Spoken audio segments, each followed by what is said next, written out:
பிரியமானவர்களே, இந்த நாளிலும் உங்களை சந்திப்பது தேவ கிருபை அல்லவா? உங்கள் ஒவ்வொருவருக்கும் என் அன்பின் வாழ்த்துக்கள்.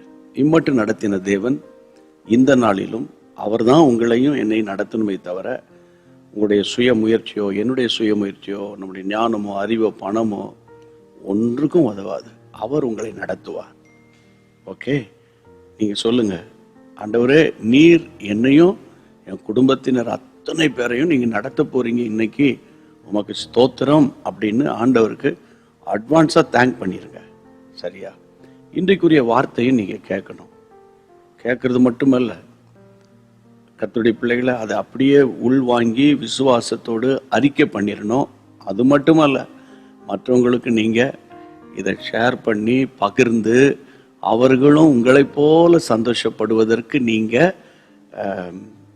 பிரோஜனமுள்ள பாத்திரங்களாக இருக்கணும் என்பது என்னுடைய அன்பின் வேண்டுகோள். சரியா?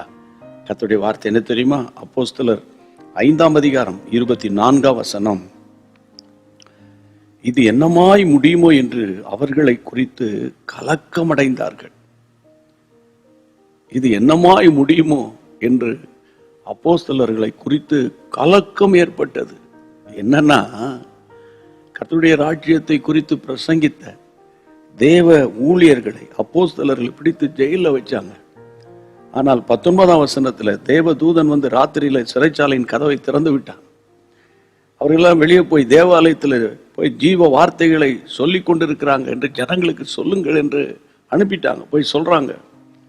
ஜெயிலில் பிடிச்சு வச்ச அதிகாரிகளுக்கு கலக்கம், நடுக்கம். ஐயோயோ, ஜெயிலுக்குள்ள இருந்த ஆட்களை காணுமே, இப்போ அவங்க தேவாலயத்தில் நின்று பேசுறாங்கன்னு கேள்விப்படுறோமே.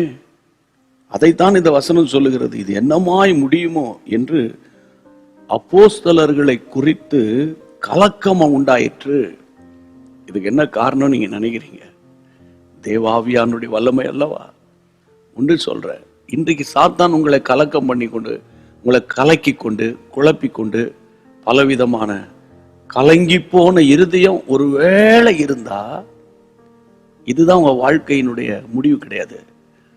சத்துருவை நீங்க கலங்க பண்ண போறீங்க. ஏனென்றால் நீங்க அவராலே பெற்ற அபிஷேகம் உங்க மேல இருக்கு. அதை மறந்துடக்கூடாது. ஓகே, இப்போதே என்னோடு கூட சேர்ந்து ஜெபிக்கணும். தேவ பலனால் நிரப்பப்படணும். கர்த்தர் உங்களை ஆசீர்வதிக்க போகிறார். அப்படியே கையை உயர்த்திடுவோம். என்னை பலப்படுத்துகிற கிறிஸ்துவினாலே எல்லாவற்றையும் செய்ய பலன் உண்டு என்று அப்போஸ்தலனாகிய பவுல் சொல்லி சொல்லி சொல்லி முற்றிலும் ஜெயம் எடுத்தார் அல்லவாப்பா.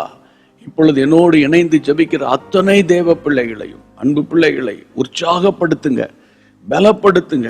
அன்றைக்கு அப்போஸ்தலர்கள் நிமித்தம் ஆண்டவரே, அந்த புறஜாதிக்குள்ளே தேவனுக்கு விரோதமானவர்கள் கலங்கி திகைத்தது போல, ஆண்டவரே, நம்முடைய பிள்ளைகளுக்கு விரோதமானவர்கள் இவர்களுடைய ஆக்டிவிட்டீஸை கண்டு, இவர்களுக்குள் தேவன் கிரியை செய்கிறதை கண்டு கலங்குவார்களாக.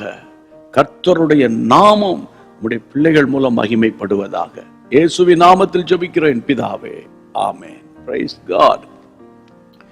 ஆண்டவர் எவ்வளவு நல்லவர். அதனால எந்த சிச்சுவேஷன்ல நீங்க கலங்கி கொண்டிருக்கிறீங்களோ அதே இடத்துல உங்க கலக்கம் ஆனந்த களிப்பாய் மாறும். சரியா? கர்த்தருக்கு ஸ்தோத்திரம். மீண்டும் சந்திப்போம். உங்களுடைய ஜெப குறிப்புகள், உங்களுடைய விண்ணப்பங்கள் எதுவானாலும் எனக்கு நீங்க தெரியப்படுத்தலாம். அடிக்கடி நான் சொல்லியிருக்கேன், இங்கிலீஷ்ல, தமிழ்ல, தெலுங்குல, கன்னட மொழியில, ஹிந்தி மொழியில நீங்க உங்களுடைய ஜெப குறிப்புகளை அனுப்புங்க.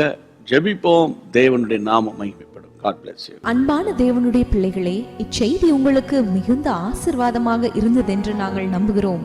தொடர்ந்து எங்கள் செய்திகளை கேட்டு கர்த்தருக்குள் ஆசீர்வதிக்கப்பட ஜீசஸ் மீட்ஸ் மினிஸ்ட்ரீஸ் என்கிற எங்கள் யூடியூப் சேனலை சப்ஸ்கிரைப் செய்யுங்கள். மேலும் உங்கள் ஜெப உதவிக்கு எங்களோடு நீங்கள் தொடர்பு கொள்ள வேண்டிய தொலைபேசி எண் 9842252836 மற்றும் 7299546363. Email gpsrobinson@hotmail.com. கர்த்தர் உங்களை ஆசீர்வதிப்பாராக.